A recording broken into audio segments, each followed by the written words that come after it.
Hello पिला माने आज गणित श्रेणी को तुम मानक स्वागत। आज आमे आलोचना करिबा अष्टम श्रेणी बीजगणित बहिर सूचक तत्व संबंध रे।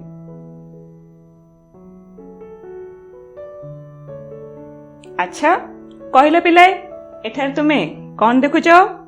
एठार लिखा होइछि 5 गुणन 5 गुणन 5। तेबे कहि परिबो कि एहा को आमे किपरि लिखि परिबा? एही परि भाबरे लिखि परिबा। ताहले कहिलो एठारे 5 और 3 को कोन कुहा जाय? एठारे 5 हेउछि आधार और 3 हेउछि घात। अर्थात जेहेतु 5 को 3 थर गुणा जायछि आमे एहा को 5 रो घात 3 रूप रे प्रकाश करि परिबा। ताहले एठारे कहिलो देखि -2 को केते थर गुणन करा जायछि? 5 थर गुणन करा जायछि। एहा को आमे किपर लिखि परिबा? -2 रो घात 5। ताहले एठारे आधार और घात केते? आधार हेउछि -2 और घात हेउछि 5। वर्तमान पिले ए उदाहरणटी को लक्ष्य करो। एठारे 5/7 को 6 थर गुणा जायछि। एहा को किपर लिखिबा? 5/7 रो घात 6। ताले एठारे आधार केते घात केते? एठारे आधार हेउछि 5/7 और घात हेउछि 6। तेबे कहलो देखि जदि मु a को m थर गुणिबी ताहेले ताकू किपर लिखिबी? a रो घात m, जोंठी a होछि आधार और m होछि घात। एहा ही होछि हमर सूचक तत्व। ताहले मने रख पिलाए a गुणन a को जदि हमें m थर गुणिबा ताहले आसीबो a रो घात m, जोंठारे a एक पूर्ण संख्या अथवा परिमेय संख्या एवं m एक गणन संख्या। a रो घात m हेबो एक घात राशि एवं a ओ m यथाक्रमे एही घात राशि रो आधार और घातांक हेबो। वर्तमान आस पिलाए धनात्मक पूर्ण संख्या जहा हेउची गणन संख्या घातांक विशिष्ट घात राशि मानकर विषय रे आलोचना करिबा। एठार मने रख पिलाए प्रत्येक घात राशि रो एक निर्दिष्ट मान थाए। एठारे आमे गणन संख्या घातांक विशिष्ट घात राशि विषय रे आलोचना करिबा। आस किछि प्रश्न माध्यम रे एहाकू समाधान करि जानिबा। निम्न घात राशि मानकर मान स्थिर कर। प्रथम प्रश्न होछि 6 रो घात 3। ताहले कहिलो एहाकू मु किपर लिखि परिबी?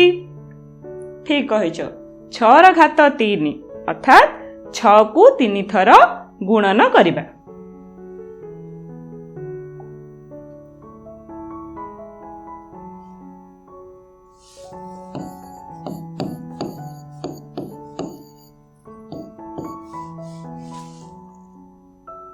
छ को 3 थर गुणन कले केते आसीबो?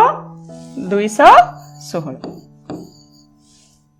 ताहले 6 रो घात 3 रो मान केते? 216। वर्तमान आस द्वितीय प्रश्न को जिबा। -11 रो घात 2। ताहले यार अर्थ कोन? -11 को 2 थर गुणन करिबा।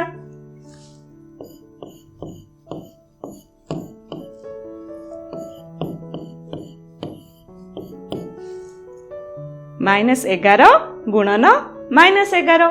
ताहले एठारे मूल्य आसीबो 11 को 2 थर गुणले आसीबो 121 एवं जेहेतु 2 एक युग्म संख्या एहार मूल्य आसीबो धनात्मक। प्रश्न 3 को आस। -1/2 रो घात 3 एहा को किपर लिखि परिबा?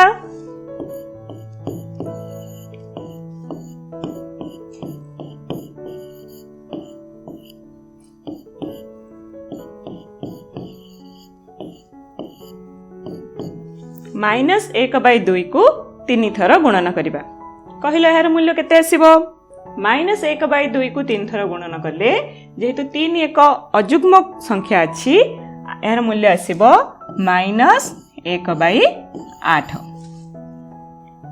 एठारे देख पिलाए आधार ऋणात्मक संख्या ओ घात जदि जुग्म संख्या हेबो ताहले आमर एही घात राशि मान धनात्मक रे आसीबो आधार ऋणात्मक संख्या और घात जदि अजुग्म संख्या हुए ताले एही घात राशि मान ऋणात्मक रे आसीबो वर्तमान आस पिलाए घात राशि मानकर गुणन और भागक्रिया संबंध रे आलोचना करिबा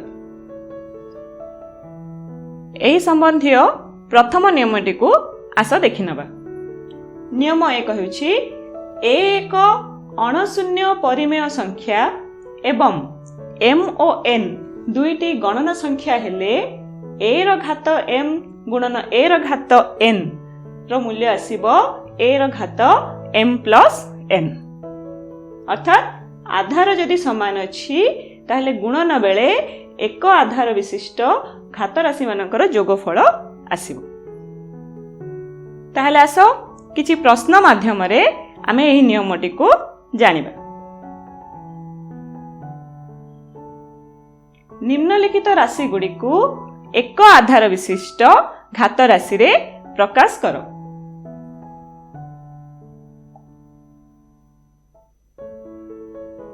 प्रश्न 1 होची 4 रो घात 2 गुणन 4 रो घात 3 ताहले कहिलो ए ऊपर नियम अनुसार एहा को आमे एक आधार विशिष्ट किपर लिखिबा जेहेतु एठार आधार समान अछि आधार हेउछि 4 घात 2 प्लस 3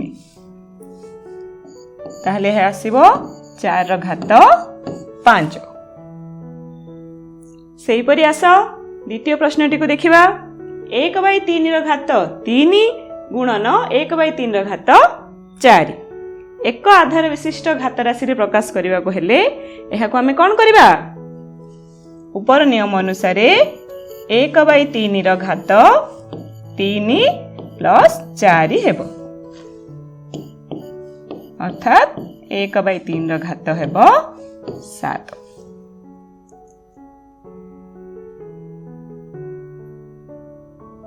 वर्तमान आस द्वितीय नियम रो प्रथम भागटी को देखिनबा एक अणशून्य परिमेय संख्या एवं m और n दुईटी गणन संख्या ओ m n थारु बड़ हेले a रो घात m हरण a रो घात n रो मान हेबो a रो घात m माइनस n आस एक प्रश्न माध्यम रे आमे एही नियमटी को बुझिबा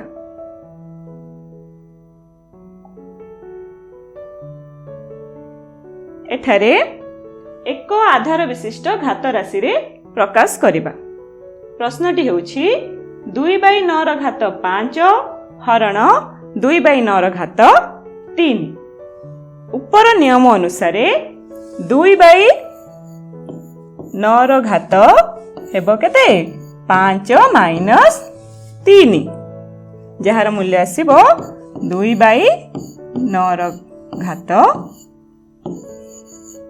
2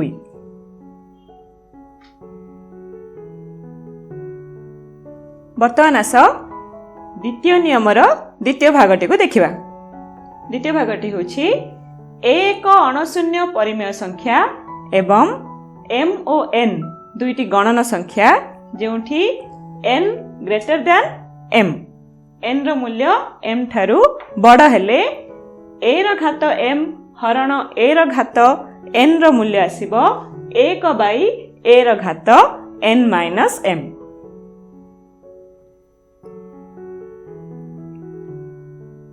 आस एक प्रश्न माध्यम रे एही नियमटी को बुझिबा प्रश्न होछि एक आधार विशिष्ट घात राशि रे प्रकाश करो 2/9 रो घात 3 हरण 2/9 रो घात 5 एठारे आधार 2/9 एवं घात 3 5 ठारू सान अछि ତାହେଲେ କହିଲ ଏହାକୁ ଆମେ ଏହି ନିୟମ ଅନୁସାରେ କିପରି ଲେଖିପାରିବା? 1/2/9 ଘାତ 5 - 3 ଇକ୍ୱାଲ ଟୁ 1/2/9 ଘାତ 2। ତାହେଲେ ପିଲାଏ ଆଜିର ଆଲୋଚନାରୁ ଆମେ କ'ଣ ଶିଖିଲେ? ଆମେ ଶିଖିଲେ ଗଣନ ସଂଖ୍ୟା ଘାତାଙ୍କ ବିଶିଷ୍ଟ ଘାତ ରାଶି ମାନଙ୍କ ମାନ ନିରୂପଣ ଏବଂ ଘାତ ରାଶି ମାନଙ୍କ ଗୁଣନ ଓ ଭାଗକ୍ରିୟା ନିୟମ। ତାହେଲେ ପିଲାଏ ଆଜି ପାଇଁ ଏତିକି। Bye bye.